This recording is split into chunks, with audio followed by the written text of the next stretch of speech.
그 종이 달려나가서 그 소녀를 마주보고 말하였다. 이 물동이에 든 물을 좀 마시게 해주시오. 그렇게 하니 리브가가 할아버지 드십시오 하면서 급히 물동이를 내려 손에 받쳐 들고서 그 노인에게 마시게 하였다.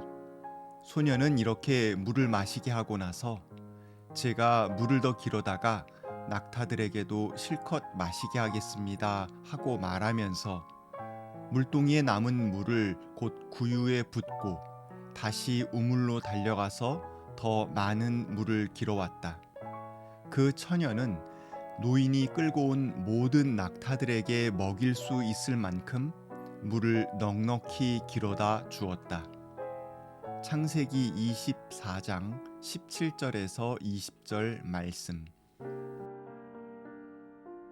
아브라함은 이제 몹시 늙었습니다.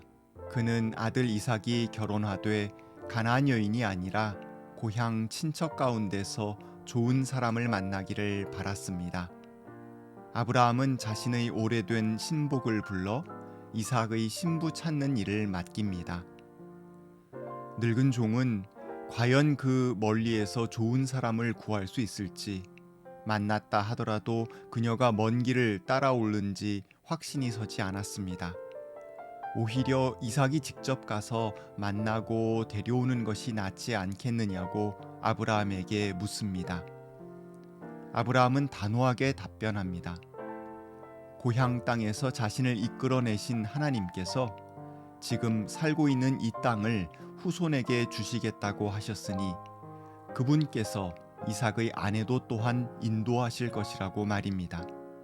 아브라함의 결연한 표현에 종은 따르겠다고 맹세합니다. 종은 귀한 선물을 낙타 10마리에 싣고 길을 떠나 긴 여정을 시작합니다. 마침내 아람 나하라임을 거쳐 저녁 때가 되어서야 나홀성에 이릅니다. 성 밖 샘터에서 그는 하나님께 기도합니다. 제가 한 소녀에게 물동이를 기울여서 물을 한 모금 마실 수 있게 하여 달라 하겠습니다. 그때 그 소녀가 드십시오. 낙타들에게도 제가 물을 주겠습니다 하고 말하면 그가 바로 주님께서 주님의 종 이삭의 아내로 정하신 여인인 줄로 알겠습니다. 이삭의 아내요 아브라함 집안의 기둥이 될 여성을 어떻게 해야 만날 수 있을까? 종은 긴 여행길 내내 고민하고 또 고민했을 겁니다. 복의 근원이 되어 만민족을 복되게 할 가정의 일원이 될 사람은 어떤 자질을 갖춰야 할까 궁리했을 겁니다. 그는 낯선 나그네에게 자애로울 뿐 아니라 동물들까지 살뜰히 보살필 수 있는 마음을 가진 사람이어야 한다고 결론 내린 듯합니다. 그런 이를 만나게 해달라고 종은 하나님께 기도했고 하나님께서는 그 기도를 흡족히 여기시고 바로 응답하여 주셨습니다. 그가 기도 올린 우물가에서 리브가라는 여인을 만날 수 있게 해 주셨습니다. 종은 아브라함의 집안에서 오랜 세월 함께해서인지 그 마음결이 아브라함과 무척이나 닮은 듯합니다. 아브라함에게 중요한 가치 중 하나는 바로 나그네를 대접하여 그가 상쾌해진 후 다시 길을 떠나도록 하는 것이었으니까요. 따뜻하게 맞이하고 좋은 것으로 먹이고 대접하는 모습은 우리 예수님의 모습이기도 합니다. 예수님의 첫 이적은 가나의 혼인잔치에서 포도주가 다 떨어졌을 때 여러 손님을 위해 물로 포도주를 만든 사건이었습니다. 우리가 잘 알고 있는 오병이어의 이적 역시 저녁 무렵 식사 때가 되었지만 요기할 거리조차 없었던 5천 명의 무리를 주님께서 먹이신 사건입니다. 예수님은 십자가에 달리시기 전에 제자들에게 빵과 포도주를 먹이시면서 마지막으로 사랑의 당부를 하셨고 부활하신 이후에도 낙심하여 갈릴리로 낙향한 제자들에게 숯불에 구운 물고기와 빵을 먹이시며 그들을 사랑으로 다시 일으켜 세우셨습니다. 영육이 지친 이들을 먹이고 쾌청하게 하여 일으켜 세우고 다시 길을 가게 하는 건 아브라함으로부터 예수님에 이르기까지 하나님의 마음으로 사는 모든 이들이 즐겁게 감당한 아름다운 사랑의 수고입니다. 바로 그런 멋진 마음 씀씀이를 가진 여인 리브가를 늙은 종은 하나님의 은혜 가운데 만났고 이삭의 장막으로 데려갈 수 있었습니다.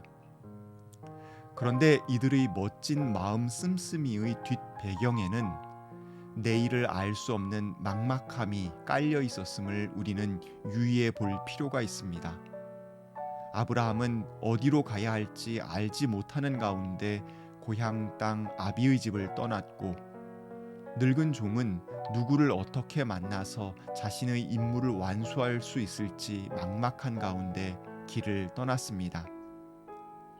미즈의 앞날을 향해 발걸음을 감히 내디딘 후 그들이 경험하고 분명히 깨달은 것은 그 막막한 길 위에서도 하나님께서는 그들을 이끌고 계시며 약속하신 복을 내리고 계시는 중이라는 점이었습니다. 살면서 우리는 미래에 대한 답답함으로 짓눌립니다. 숨막히는 그 순간 우리는 주저앉아 낙심할 수밖에 없을까요? 짙은 어둠에 삼켜지지 않으려면 우리는 눈길을 전혀 다른 곳으로 돌려야 합니다.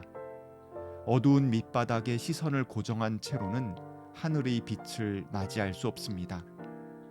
고개를 들어 내 곁에 다가온 이를 주님인 양 맞이할 때 그 사랑의 몸짓을 통해 나 자신이 오히려 따뜻한 빛 가운데 휩싸이게 되곤 합니다.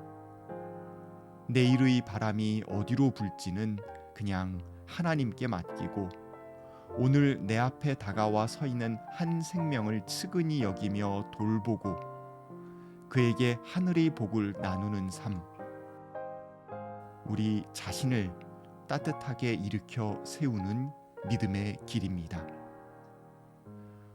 황량한 광야에서 주님의 보호하심만 믿고 서 있는 아브라함 가족의 태도를 이렇게 정리해 보면 어떨까요? 내가 오늘 만난 나그네와 그의 가축을 먹여서 그들이 상쾌해지게 하자. 그들이 다시 힘을 내어 일어서서 길을 떠날 수 있도록 도와주자. 그리고 그 외의 일들은 다만 하나님께 맡기자. 하나님, 아브라함이 자신의 종에게 단단한 목소리로 확언하는 이야기를 우리는 듣습니다. 나를 그들 가운데서 이끌어내시고 이 땅을 내 후손에게 주마고 약속하신 하나님, 그분 야훼께서 당신의 천사를 보내시어 너의 앞길을 인도해 주실 것이다. 주님, 불확실한 세상에서 우리를 가장 좋은 터전으로 인도하시는 주님의 사랑을 믿습니다. 그리고 그 길에서 우리는 오로지 주님의 사랑을 닮은 삶을 살겠습니다. 우리가 만난 이들이 우리로 인해 상쾌해지고 일으켜 세움의 따뜻한 손길을 체험하게 해 주십시오. 아멘.